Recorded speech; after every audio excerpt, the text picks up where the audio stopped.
Hello everyone, it's Emma Grace Talk here. Have you ever wondered how the trajectory of Jeroboam's life went all the way from being the one who was divinely appointed by God and then to becoming a man who failed so woefully that he just kept going down and down and down the hill?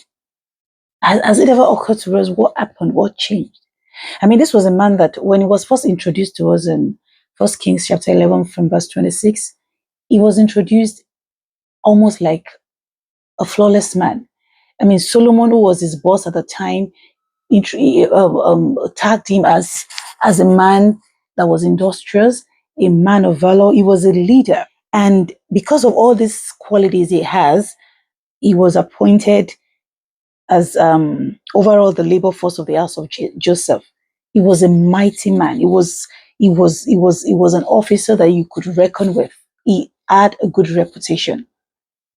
And not just something Solomon, his boss, saw, even God approved. And at some point, when Solomon's life became miserable, when he started to go after idols, when he became so idolatry, God had to come up with his divine plans. And Jeroboam was in the heart of that plan.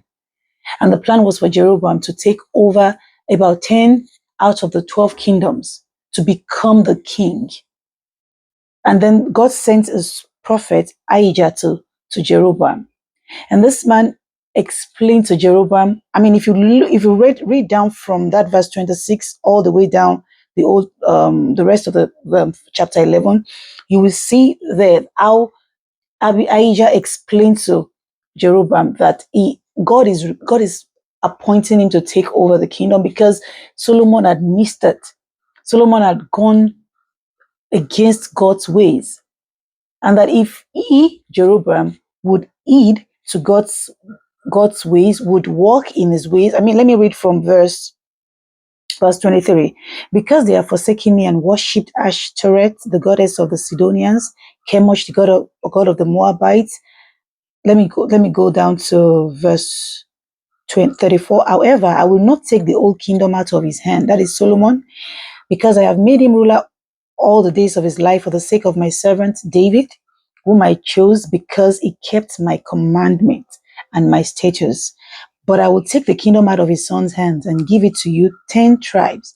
And to his son I will give one tribe, that my servant David may always have a lamp before me in Jerusalem, the city which I have chosen for myself to put my name there. So I will take you, and you shall reign over all your heart desires. You shall be king over Israel. Then it shall be, if you heed, verse 38, if you heed all that I command you, walk in my ways and do what is right in my sight, so keep my statutes and my commandments as my servant David did. Then I will be with you and build for you an enduring house, as I built for David, and will give Israel to you. What more can a man ask for? He wasn't even looking to becoming a king. He was handed over to him. He was chosen. And then when you go to verse chapter 12 of the same First King, we saw how even God went as far as helping Jeroboam without him having to lift a finger. He didn't have to do anything. God went ahead to help him becoming a king by making sure that Rehoboam, who was supposed to be the rightful heir to the throne, started plotting his own downfall by not listening to the wise counsel of the elders, by choosing the foolish counsel of his peers. I mean, if you read through chapter 12, you will get clarity regarding the story. So, and that was God. God made him to disregard that wise counsel just so he could easily miss the throne, because he wasn't chosen by God, even though he was rightfully entitled to becoming the king, but he wasn't chosen. Someone else had been chosen to replace him, and that someone else did not even need to lift a finger or do anything. God was the one making things work out for Jeroboam. And then, all of a sudden, after Jeroboam became king on a platter without much of his effort, I don't even think he had to do anything. It was just a prophecy that came out, and God ensured that he backed up that prophecy with evidences, with doings. God ensured that he became a king. The prophecy came to reality. right? And after that had happened, after Jeroboam was chosen and appointed as king by the Israelites, right? Then all of a sudden, Jeroboam felt the need to do what? To help his own life, to play God in his own life, to try to do everything possible to keep the throne to himself, to try to do everything possible to ensure that he does not lose it. How can you be making that kind of effort to keep what was actually given to you by God? You didn't even make effort to get to the throne. Let me read that chapter 12, verse 26. And Jeroboam said in his heart, now the kingdom may return to the house of David. If these people go up to offer sacrifices in the house of the Lord at Jerusalem, then the heart of these people will turn back to their Lord, Rehoboam, king of Judah, and they will kill me and go back to Rehoboam, king of Judah. Therefore, the king asked advice, made 2 cows of gold, and said to the people, it is too much for you to go to Jerusalem. Here are your gods. The same sin that Solomon committed that made God turn away from him, Jeroboam decided to commit the same sin, idolatry, out of fear of losing what God has given to him. I mean, when I read this story, I just wonder, his downfall boiled down from one factor, fear. He allowed the anxiety of keeping his position, his status, his kingship to override his trust and his faith in God. I mean, this was a man that God saw and said, yes, you are the one. I will put you there.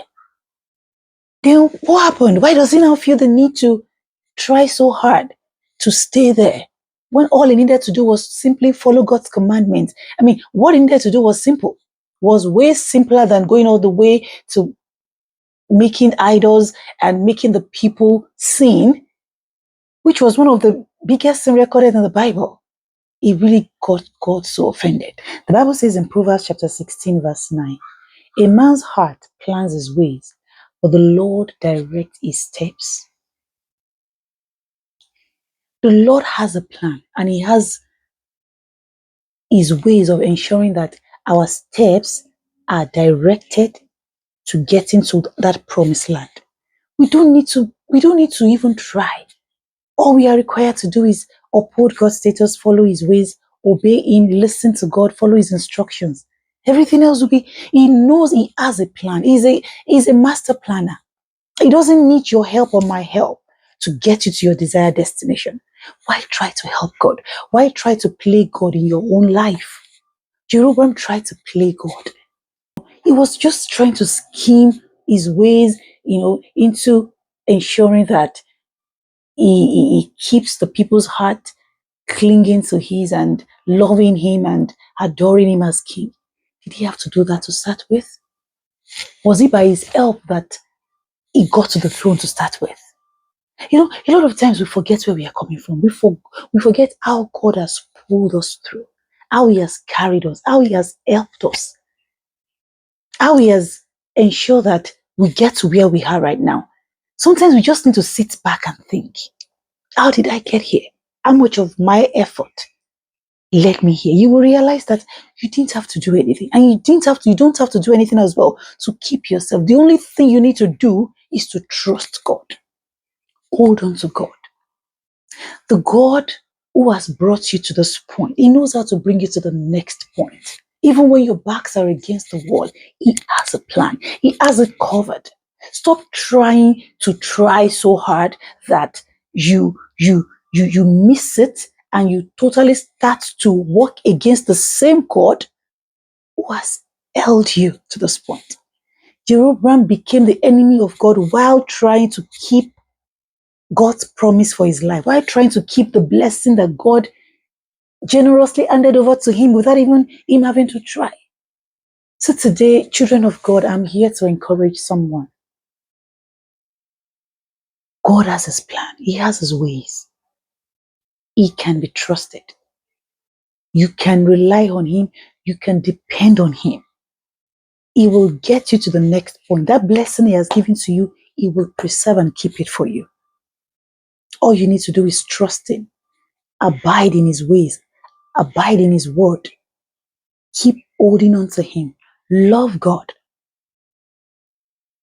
Don't do the things that God does not want us to do. And then you will see that everything that God has given to you, He will preserve. God does not waste His resources. Whatever it is He has handed over to you, whatever blessing He has given to you, He is capable of keeping them as long as you stay on the line. Don't go out of line. Don't go out of His coverage. That was what led to Jeroboam's tragic downfall. He just went down all the way out of fear of losing what God has given to him. Don't let fear cripple God's divine appointment over your life. Don't let fear ruin your future. God has an expected end for you. Don't allow fear to destroy what God is preserving for you. Fear is a weapon, a very powerful weapon in the hand of the enemy. Have faith in God. Let your faith be bigger than your fear. Sometimes, yes, the fear might be there. Let that fear drive you into God's presence. Let that fear push you into the place of prayer, into the place of worship, seeking God's face, seeking God's mind, so that He can download to you instructions on how to get to the next level, how to manage the season that you are in. God has it all. He can teach you what to do. So let that fear that might come because we are humans, let it drive into God's presence to seek God in the place of prayer. Do not let fear drive you out of God's presence, where you now start to do everything else but honor God with the blessing He has blessed you with to start with. I really hope the story of Jeroboam resonates with a lot of us, because it resonates with me a lot. And I realize that we Christians, sometimes we fall into this trap. And I pray that the Lord will help such that we are able to stay in alignment with God. We're able to remain consistent in our walk with God, whether in the season of answered prayers or even in the seasons of waiting. We don't try to play God or help God. Rather, we seek His face, we trust the process, we trust His timing, we trust His word, we trust His abilities to get us through whatever situation we are in, to preserve whatever it is He has committed into our hands.